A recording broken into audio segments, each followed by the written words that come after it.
Hi. Oops. Look at that, Sangeeta. You wound up here with me. Oh, sorry. It's okay. Let me move you back here. All right. Hello.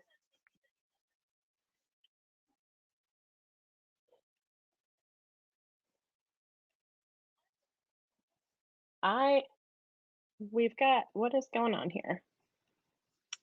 Give me 1 second because I think this I fixed it. Yay for being live and willing to mess up and right? Like this is life. Anyway, hello and welcome to the Vegan Stew. Thank you for joining us tonight. Thank you to our sponsor, Fabulous, the sponsor for this week's talks. Prize packs for this month's contests whoa, have been donated by Hodo Foods, Follow Your Heart, Cinnaholic, Revolution Gelato, Terraseed, and Fabulous.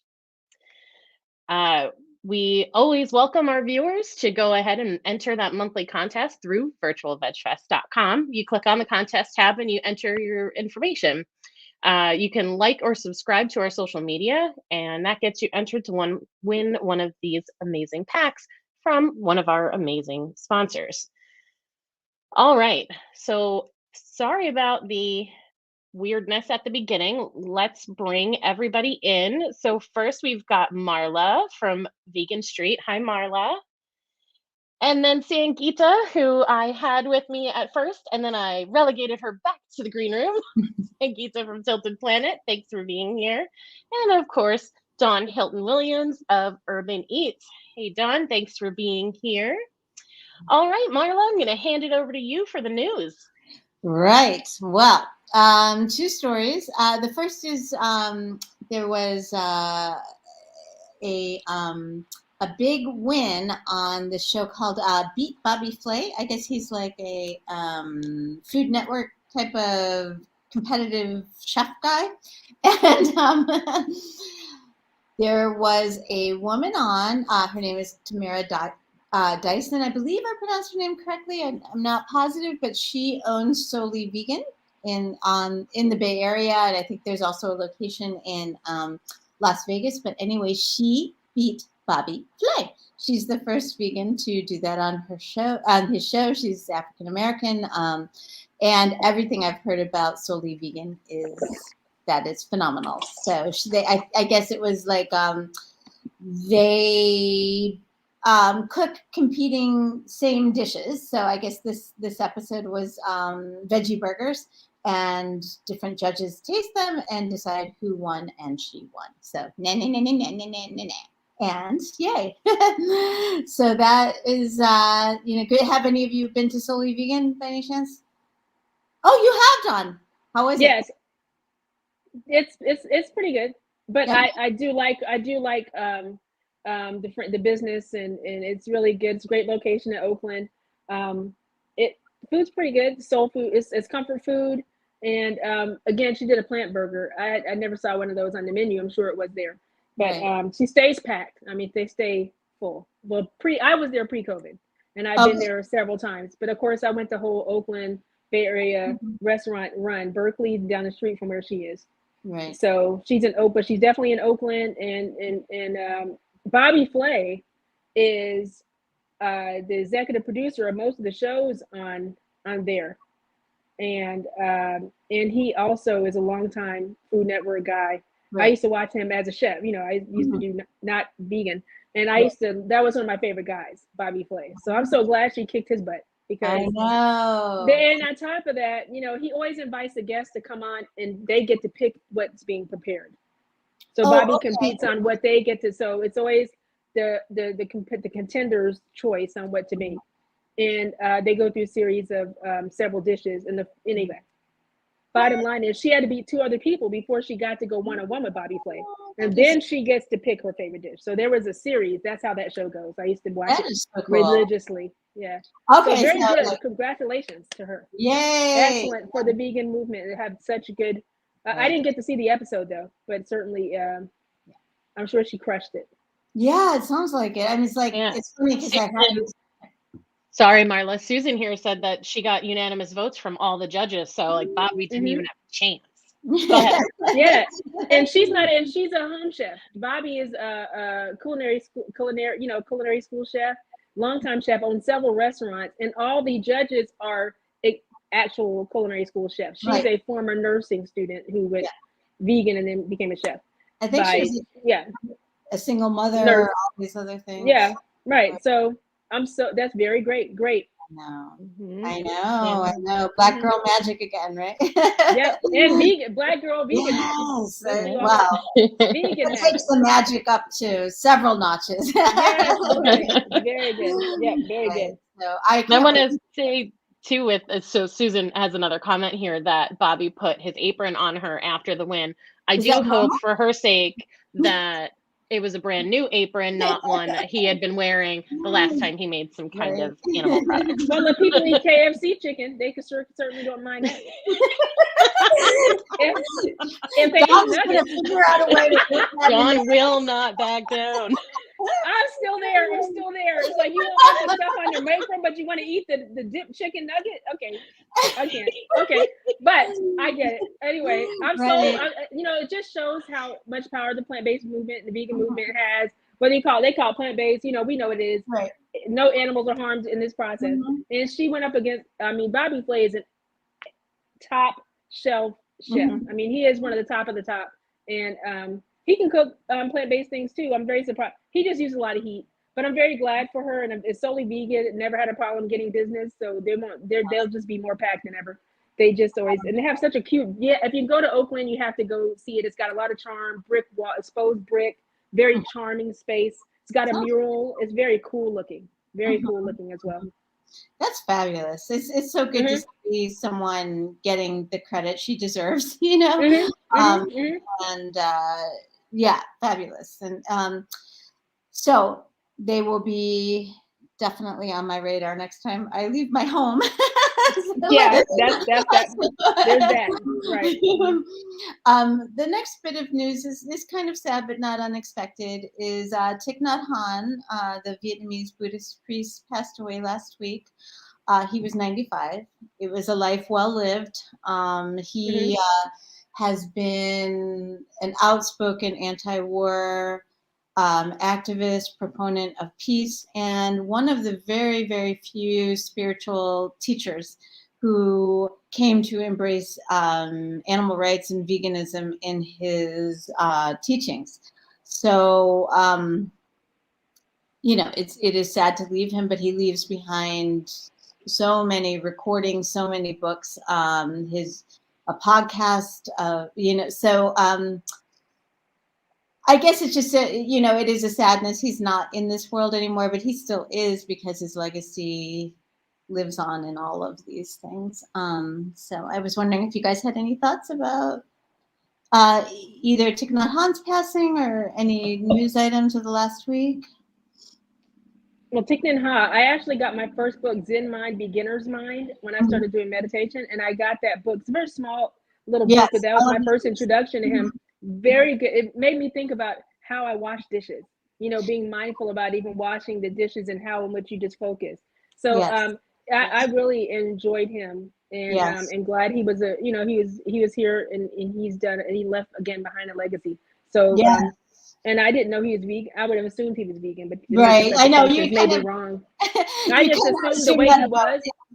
Right. Well, because he was such a peace and focus and intentional. He's always very intentional and reminding us to be very intentional in every moment. That it would be odd if he wouldn't have been, because who would intentionally slaughter or participate in the slaughter of an animal intentionally? It would seem like it'd be weird if he was. So I'm so glad that he was here and he left a great legacy, like you said, Marla. Thanks for sharing that.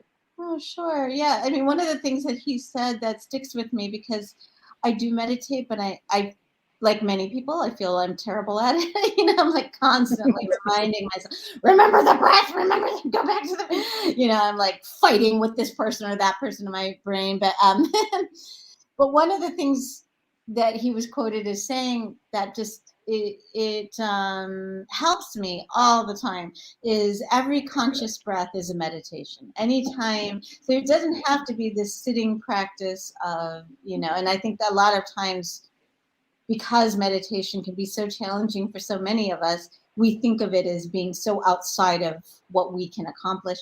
But just putting it in those kind of parameters of every conscious inhalation, every conscious exhalation can be a meditation. So I thought that was very helpful. Mm-hmm. Sangeeta, did you grow up meditating? Oh, she's muted. You're muted.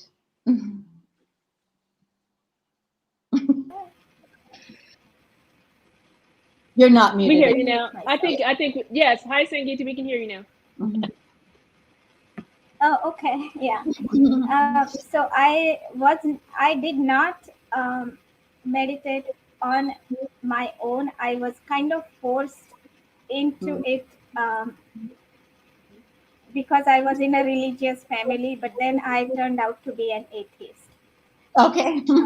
So I do yoga though.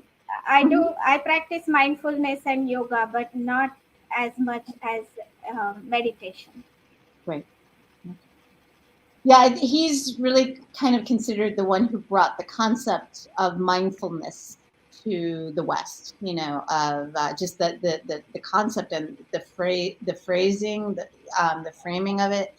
So we're very lucky to have had him. So, anyway, anyone else have any news or? Sorry, I'm actually having trouble hearing. But who did you say brought mindfulness to the West? Thich Nhat Hanh is credited with it. He's a Vietnamese Buddhist teacher. Oh, yes. Right. So yes. And Martin Luther King Jr. was a great man.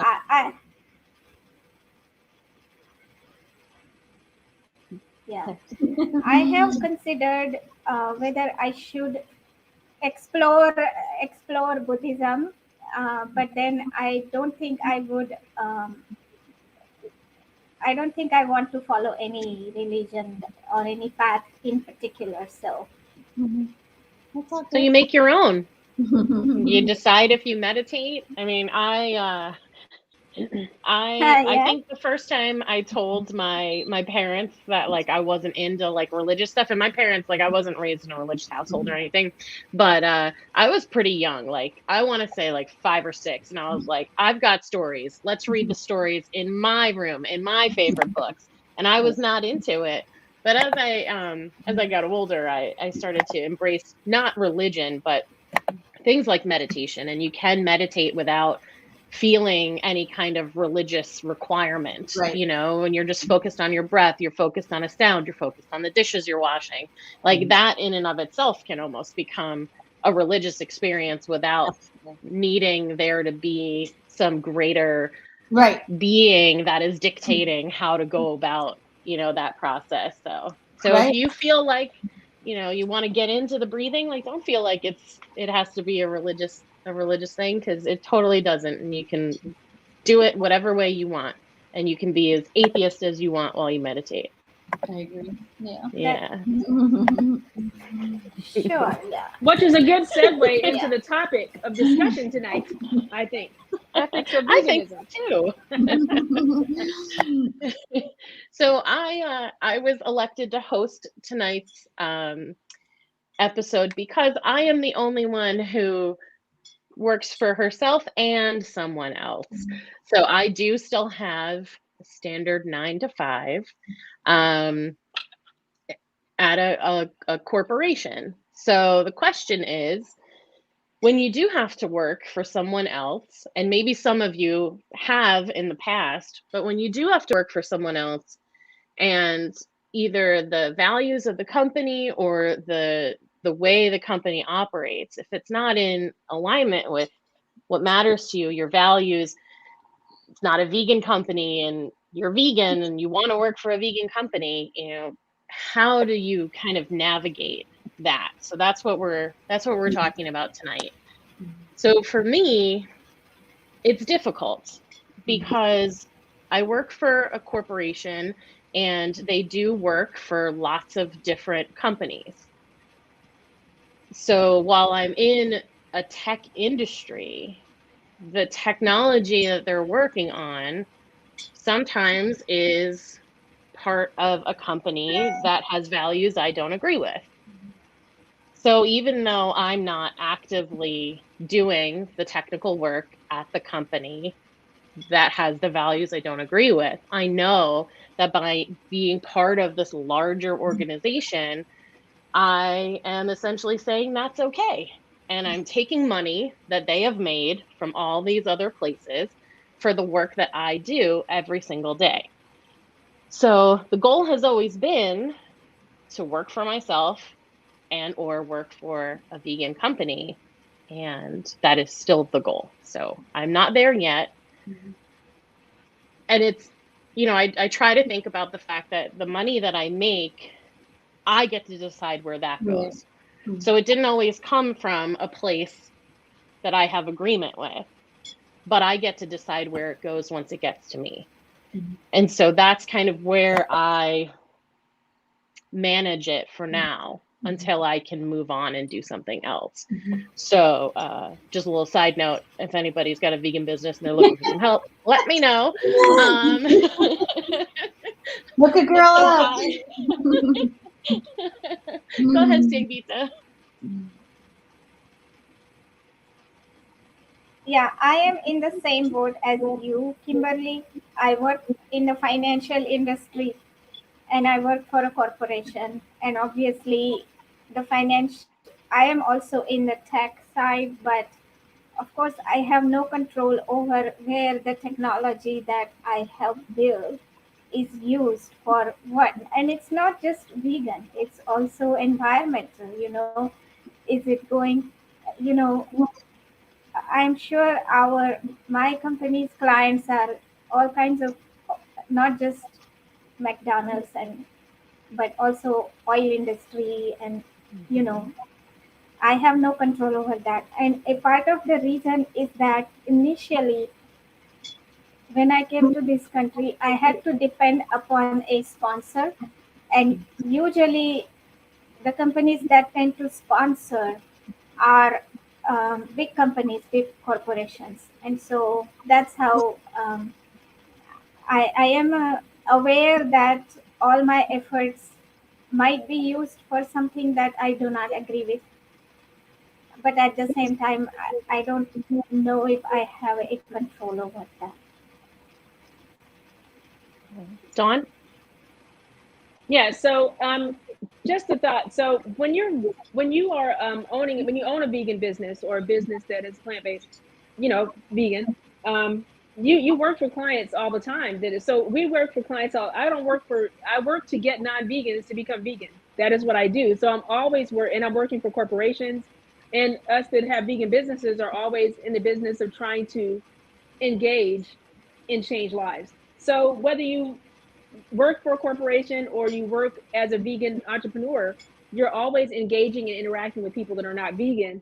And the purpose of veganism, as I understand it, and I think that needs to be talked about. Like, it becomes like when you go to a church and these people aren't saved and these people are, so we're going to deal with them differently. It doesn't matter, and I'm not uncomfortable working for Prisma Health System or Atrium or any of these health systems, because my goal in coming to them is to make a change and try to get them interested in changing their lifestyle so that they can help the environment, animals, the planet, and their health.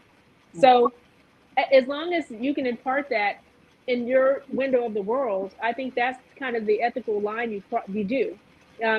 I think it may be a little less difficult than Sangeeta and Kimberly, because you don't have that much control. My goal in coming in is they brought me in to say that message, right? But I'm already in an environment full of people that are not vegan. Every time I do an employee group or a chef demo or a group, most of those, I don't always go to the vegan conferences and get to do the demo into speaking, right? So I'm always in a room full of non-vegans that I'm trying to transition, or then trying to convince to give me a shot. Give this a shot, right? So I think it's just the way you look at it. So, and I think we should look at it as an opportunity to change one person versus looking at it as, oh my God, this is so terrible. These people are not like me.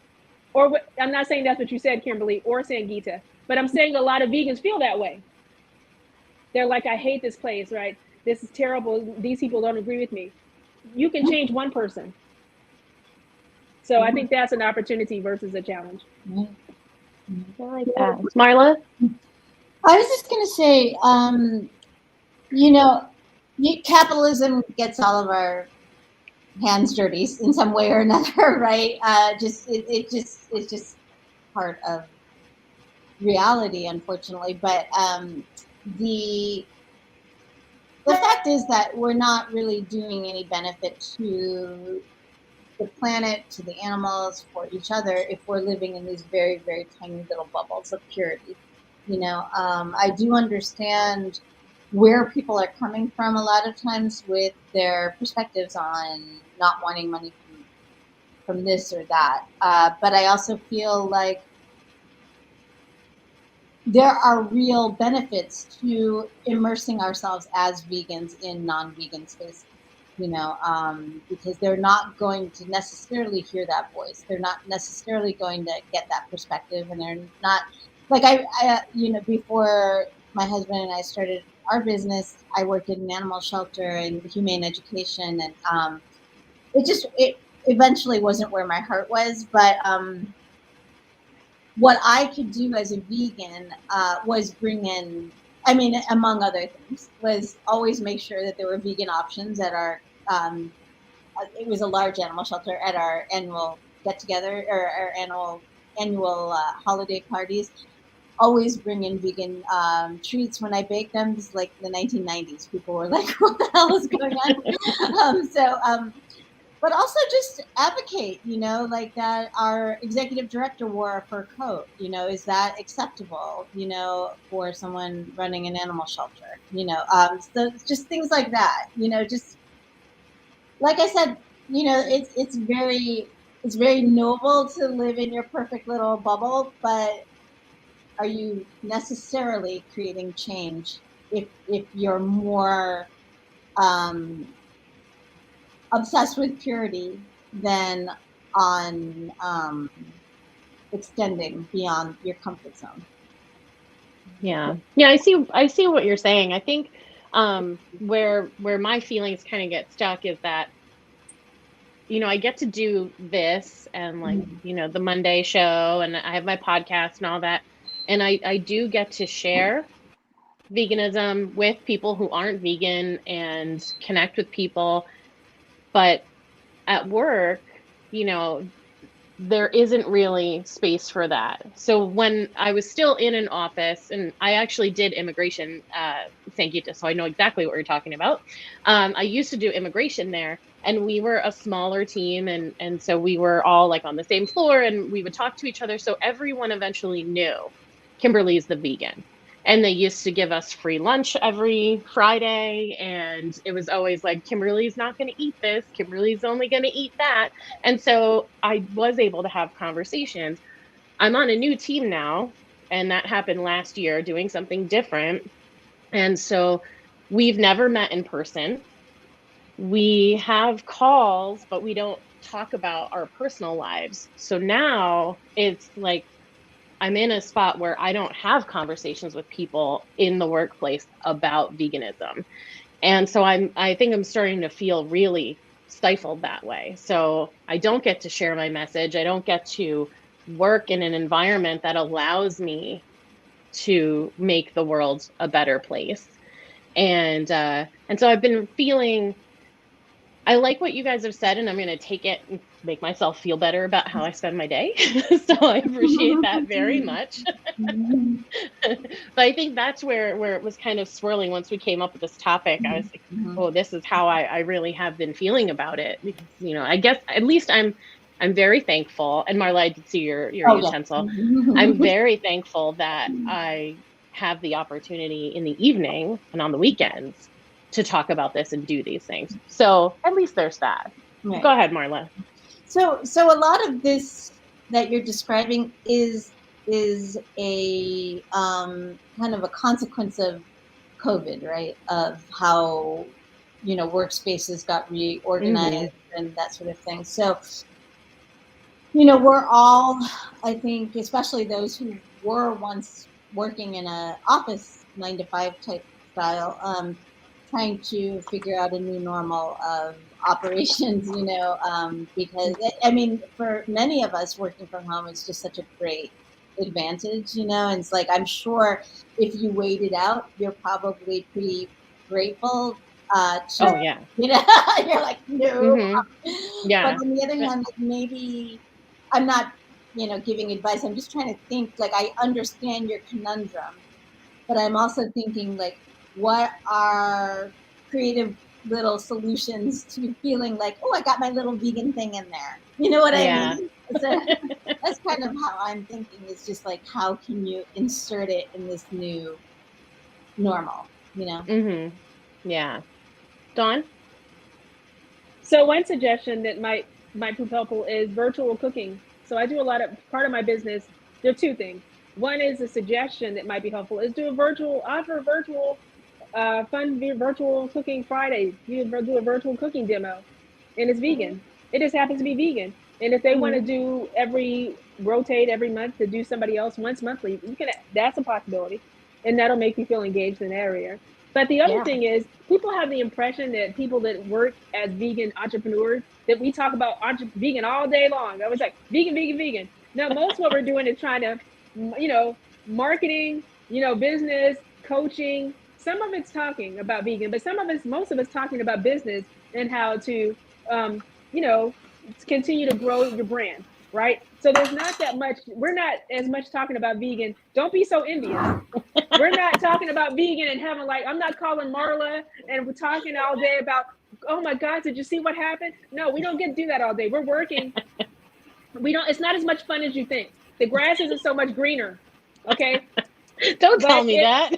I'm just telling you the truth, because we gotta get business, and we're in a niche, right? So we've got to go to businesses that don't want our business, right, and try to convince them to give us a shot.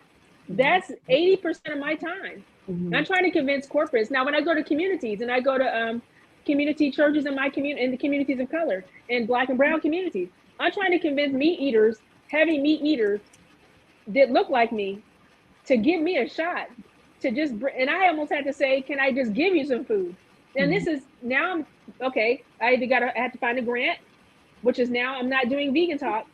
And then I've got to convince you, go to several meetings, bring you food, knowing you're going to eat some chicken after you talk to me or do something else. And then I had to get one shot. So a lot of it's administrative. And so it is going to be better that you're in that space, but it's a lot less talking about veganism as it is pushing the idea of dealing with non-vegans and trying to make sure that we get a shot to have a conversation with them. So it's not as it's not utopia, a vegan utopian entrepreneur life. And I'm not suggesting you said that, but I think that you have better, we're in the same boat. We just we're in the same boat, I think. Okay. Sangeeta? I like that, Dawn. Thank you. You're welcome.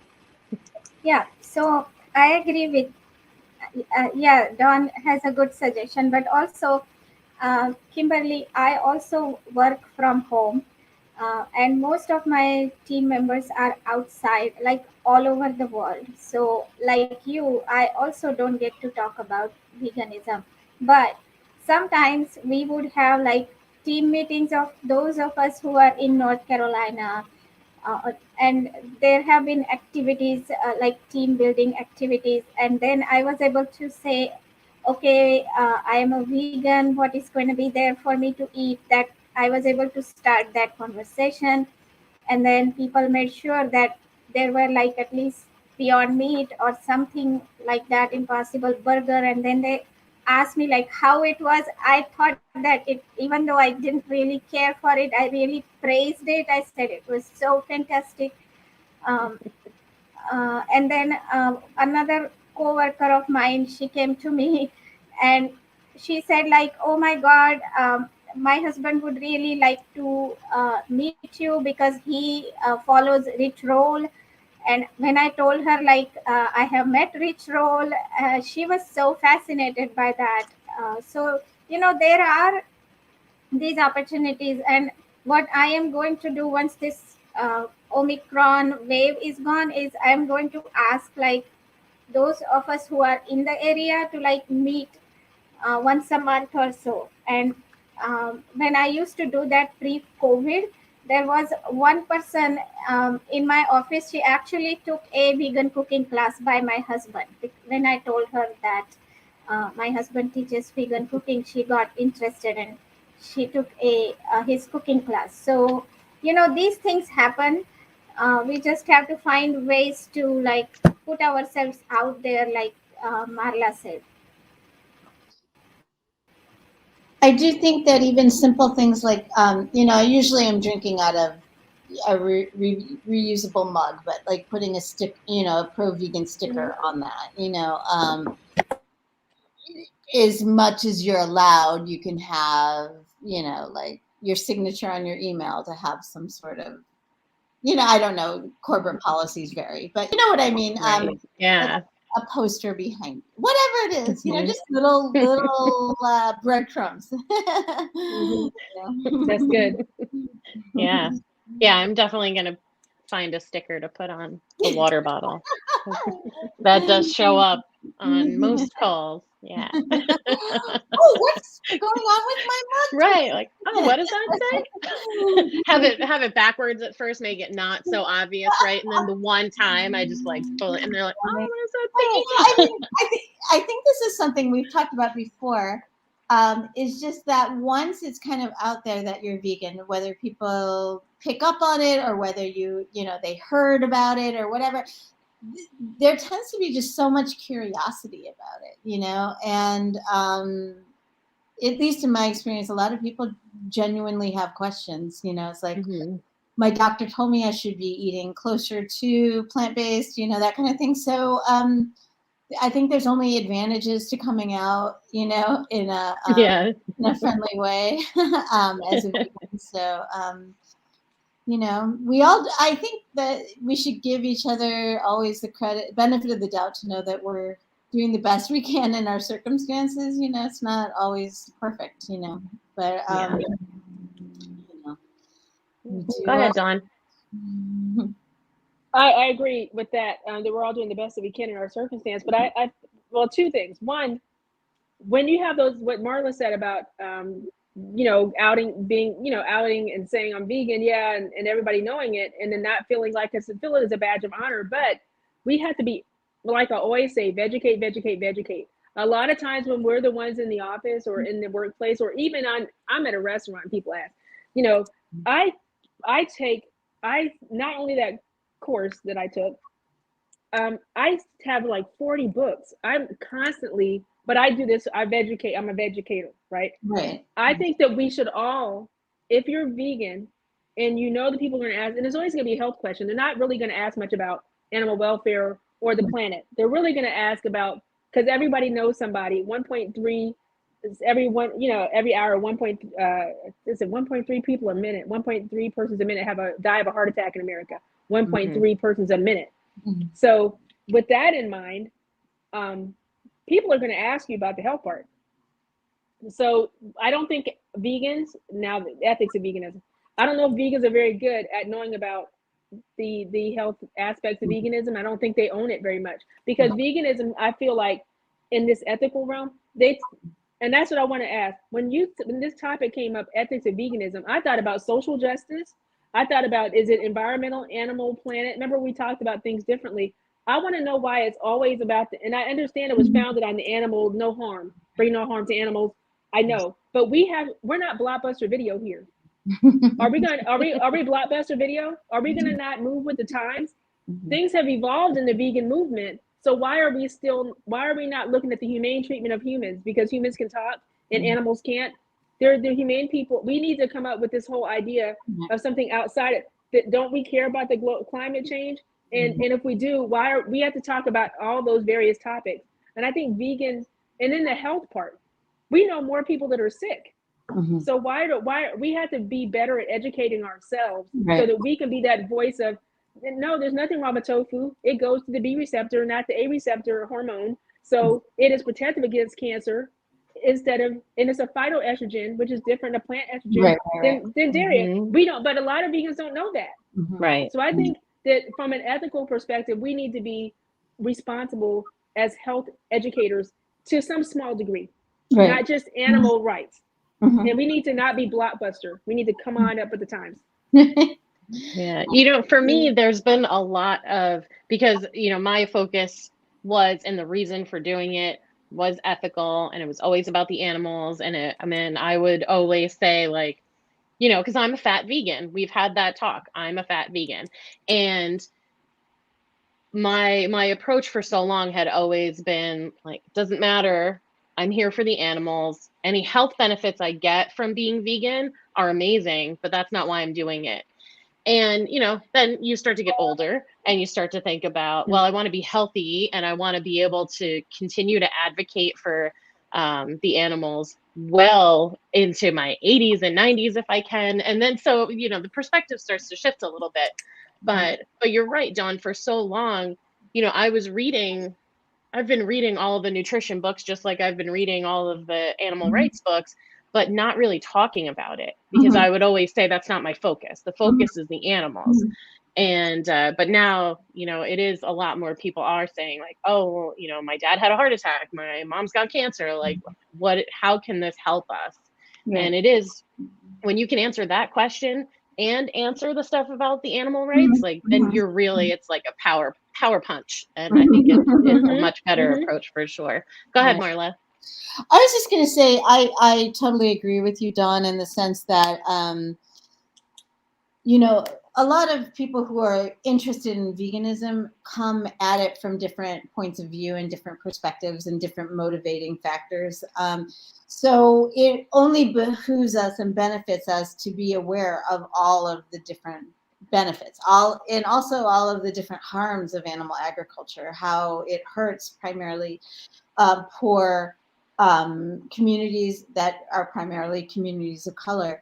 And how the environment around these horrific factories, the price that the closest to those factories pay. So I think that we all kind of came in. I think sometimes we remain most loyal, quote unquote, to the thing that drew us into the, and in the first place. That's a good point. But it is good to become more well-rounded. Myself, I have a terrible, terrible mind for retaining numbers, just terrible, like any date, So what I will do often is say, I don't have the number at the tip of my tongue, but I'm going to research that and get back to you. And actually, that was one of the things that my son's doctor used to do. And one of the reasons why I trusted her so much is that she didn't pretend to know everything about everything. She would say, let me research that and I'll get right back to you. So I think that we have to remember, we don't always have to be performing on like level 11. Yeah. We can remember, be humble enough to admit, I'm not positive on that. Let me research that. So, and I think it makes people feel more willing to ask you more questions, right? Because you aren't coming across as like, I've got all the answers, right. And then they don't feel intimidated by you, because we want them to keep bringing us more questions so we can give them more information, right? And when we make them feel like we're intimidating them, then it might cause them to back off or be like, oh my God, vegans are so mean or like way too intense. And then they don't want to engage anymore. So I think so. Go ahead, Dawn. I'm sorry. I saw your. No, I just know you wanted to get that. Yeah. So what Marla said, okay, on the intimidating thing. So having answers, depending on what you do, like if I had answers on the environment all the time, that'd be weird, right? Because but I did come in on health, but I was already animal.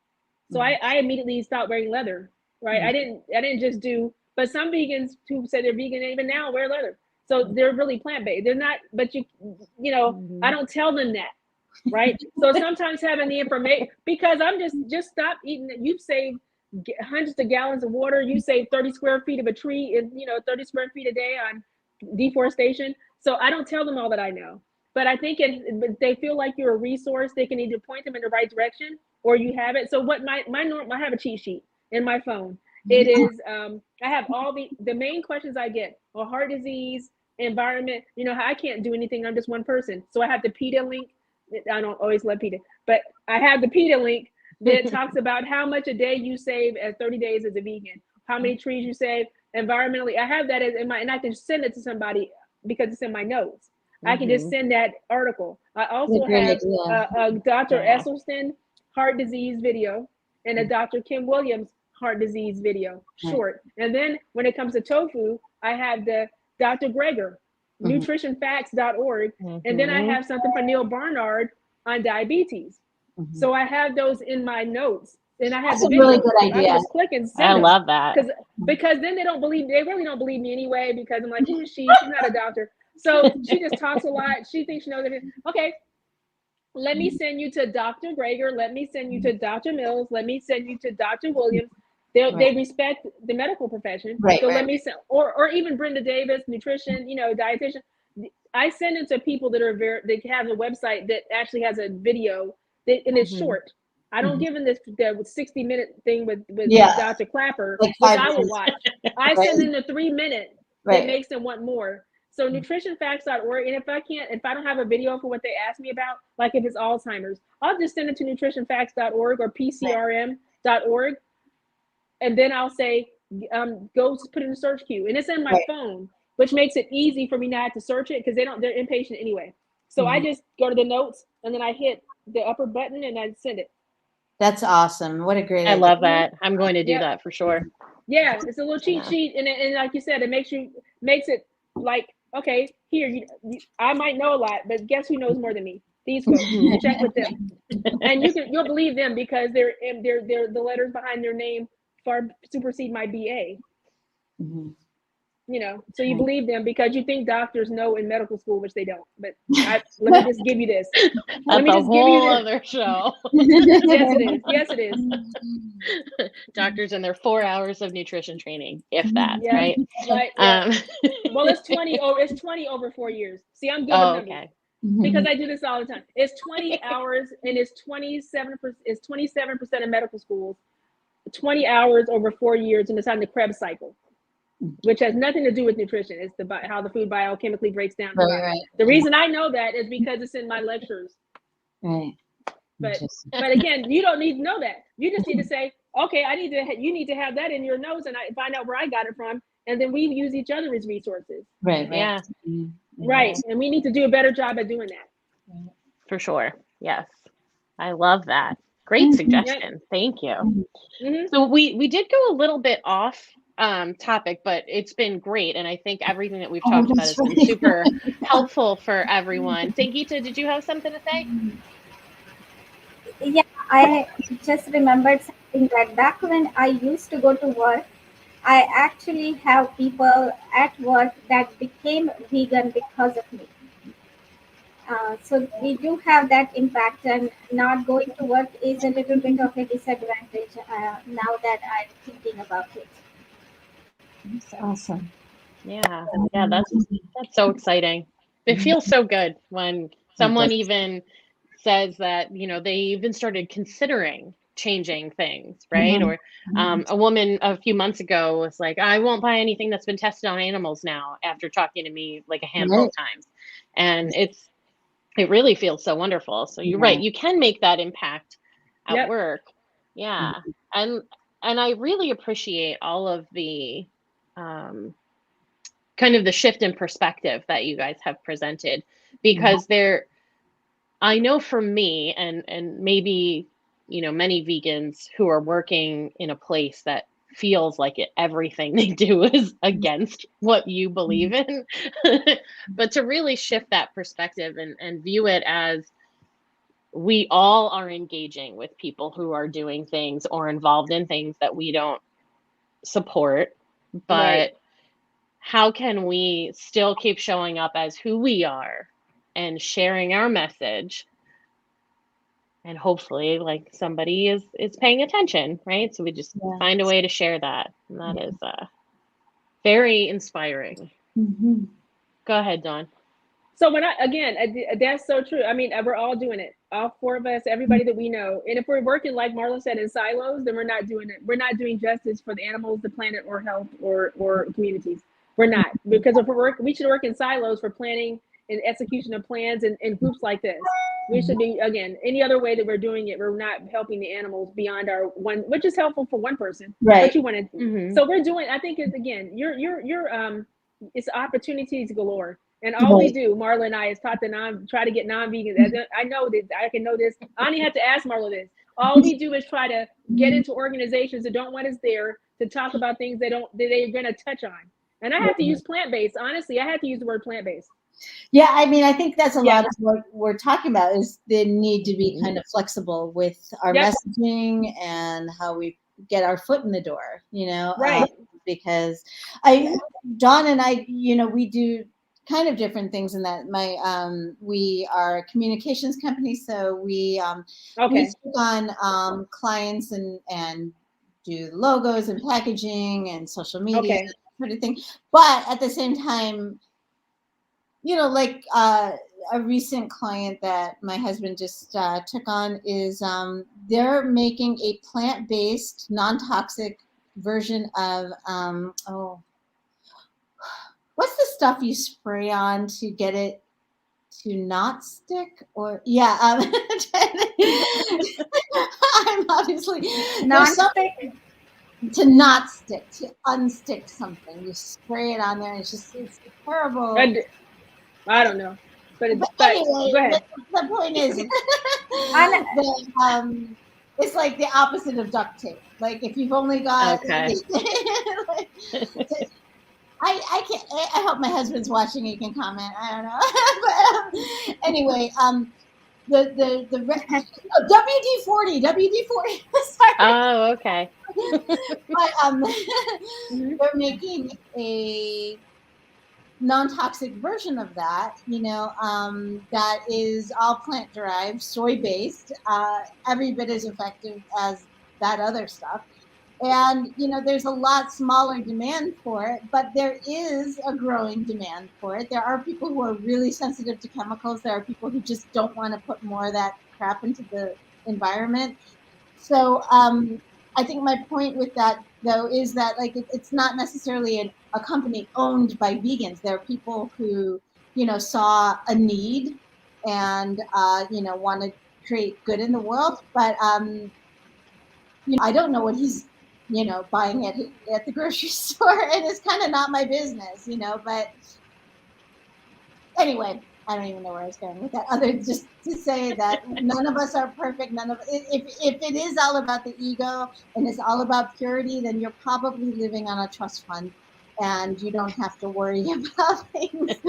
So you know what I mean? Like if you have that luxury of being able to like pick the most perfect clients, and only the most perfect clients who submit their, you know, monthly grocery for your perusal, you probably, like I said, are independently wealthy somehow. So yeah, I think when I think about it, you know, I was thinking that, all right, I work for this company and they're doing XYZ for companies A through Z.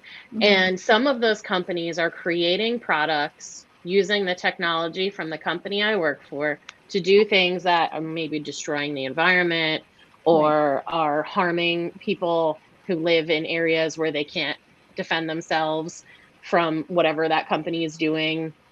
And some of them are just like standard practices, right? But they're not things that we're in agreement with. So I guess I was thinking like, so then I'm just taking money from the, you know, well, I mean, I've earned it because I'm working. I'm not just taking it. But like, they then pay me. Yeah, they then pay me, and it's like all of this money has so much tied up in it, and I think I'd just been focused on that for too much. So it wasn't so much about, because too, from the did you bring the hummus perspective, like I want all the non-vegans, I want them to give me their money so I can help them and teach that. I want them to, you know, pay me to help them go vegan or learn more, whatever. So I'm okay with, you know, the energy exchange of coaching and money, that I'm okay with. It was the thought that the things that are being done by the things made or the support provided by the company that I felt was so hurtful. And maybe it is my ego where I'm thinking like I can't be involved in this, and I don't know, like I'm still having a lot of emotions around it. I hear the logic from you both, and I don't know. Go ahead, Marla, then Sangeeta. Well, I was going to say, I think Dawn had her. Oh, I'm sorry, Dawn. Okay, Dawn, Marla, Sangeeta. Okay. Well, I might want to go after, because I want to shift it to the ethics, back to the blockbuster. I want to kind of get into, when I heard ethics of veganism, I thought about why we're stuck, about this. We don't talk about social justice as much, the humane treatment of people. So I should get Marla and Sangeeta first so we can wrap up on that. Yeah, I was just going to say, Kimberly, I don't think you should beat yourself up over it, because I do believe that what you're struggling with indicates what a ethical person you are, and it's understandable that you're struggling with it. And that's all I have to say about it. It's understandable. I think you're a sellout, and no kidding. But I mean, it is part of the dirty work of. Well, yeah, and to add to that, first thing is that the world is interconnected. Let's say that you did not work for a non-vegan company. Let's say you only had a vegan business, and then you made money. You made lots of money. What will you do with that? You will put it in a bank. What will the bank do with that? They're going to loan it to somebody else, right? So it is not an answer to not work for a non-vegan company, but we should look at ourselves as vegans. How can we increase our influence? And if the more successful we become, our influence increases, our power becomes more. More power gets to a vegan person. We become more visible, and from that point of view, I think that you should not think about that, but think about how you can how you can actually become more successful. Thank you.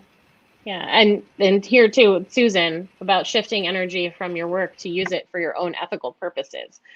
So I like that too. Yeah, and I do try to really kind of get it all out there and be involved as much as I can outside of work, so that I do feel like I'm taking kind of the free time and whatever that I'm permitted, because I have this job that allows me to not have to, work all every day of the week or whatever, and that I have time to myself, and that I'm able to kind of spend time doing this.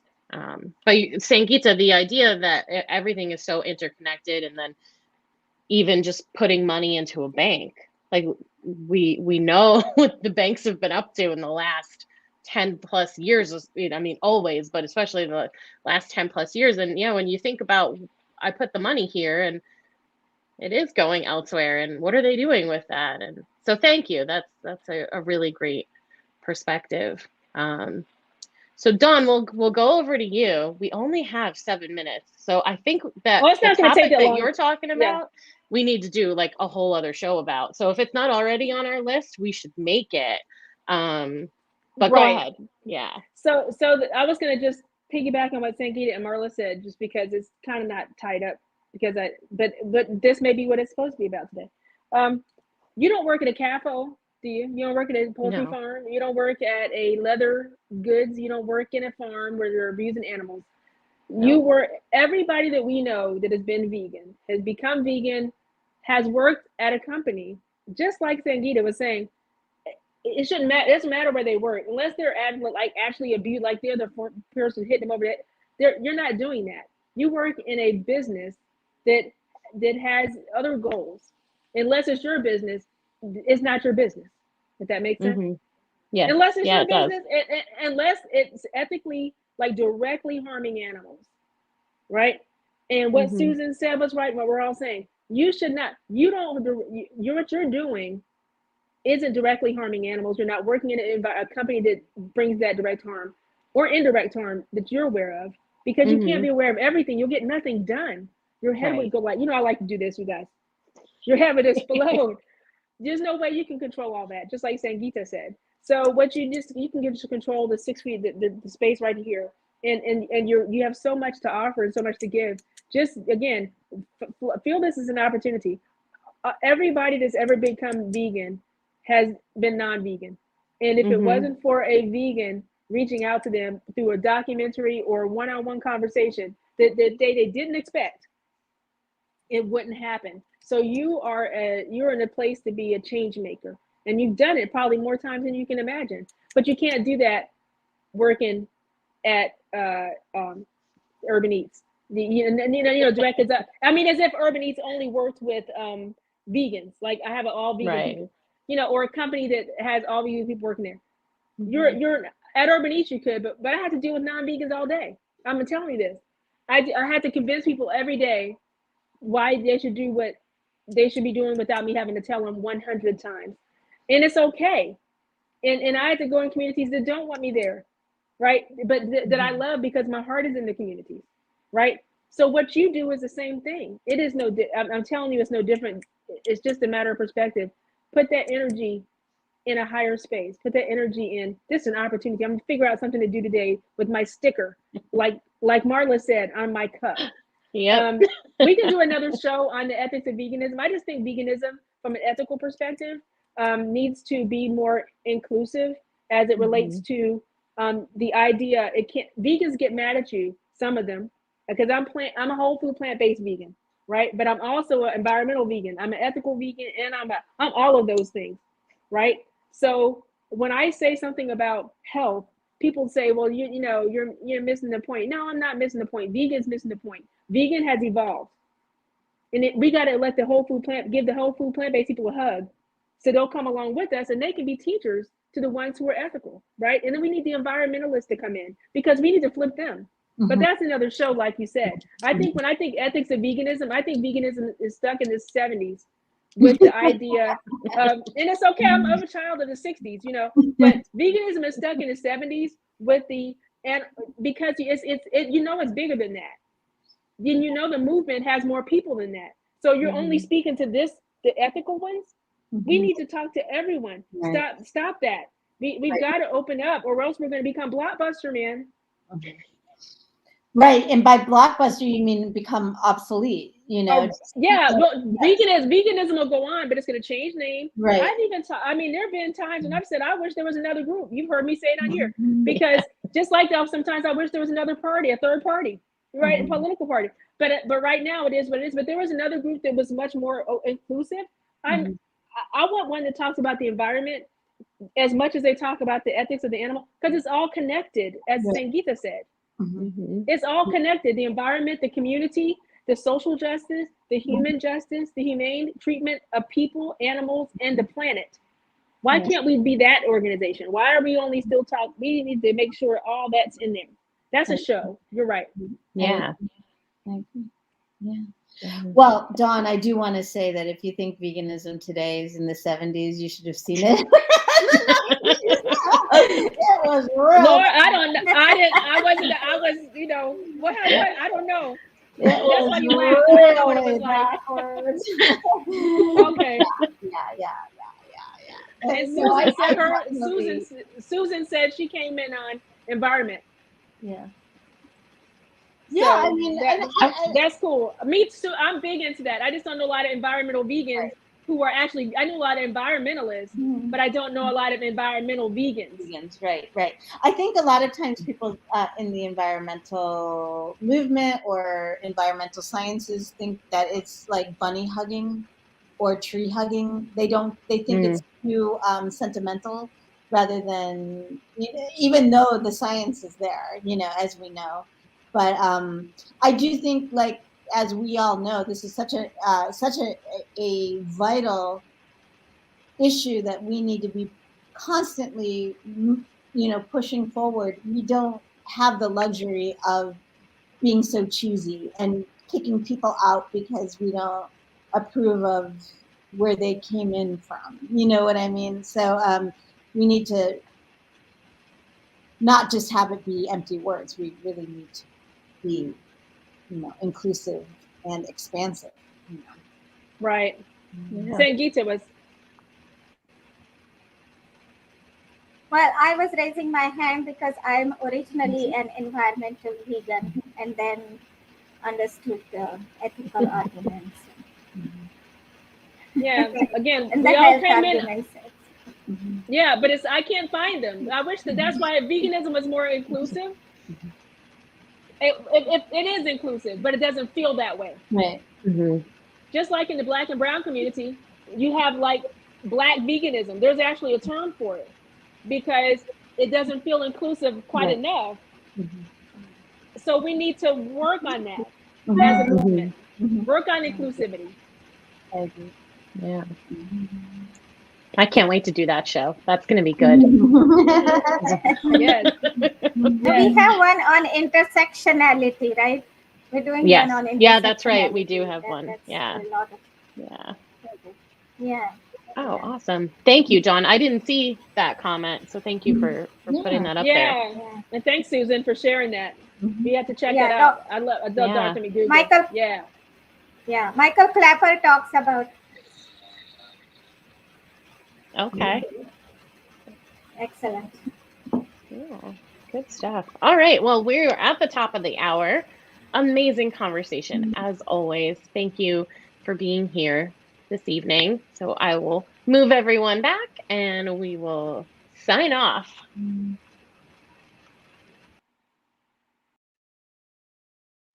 All right. Well, thank you so much for being here with us tonight. I hope that you found something helpful, inspiring, or entertaining about our conversation. And, if you have any topics you want us to cover, questions, you're always welcome to send us a message or leave it in the comments of the next show. Go back and watch the replay, leave it there. Reach out to us. We're always here. We want to help you. If you are interested in going vegan and you need some support, come to us. That's why we do this. That's why we're here. It's not just so we can have conversations. We're here to educate and to help you in whatever way that can serve you best. Have an amazing week. Coach Kayla will be here next Wednesday. So we'll be back with the stew the second week of February. We'll see you then. Have a great night. Thank you. Bye.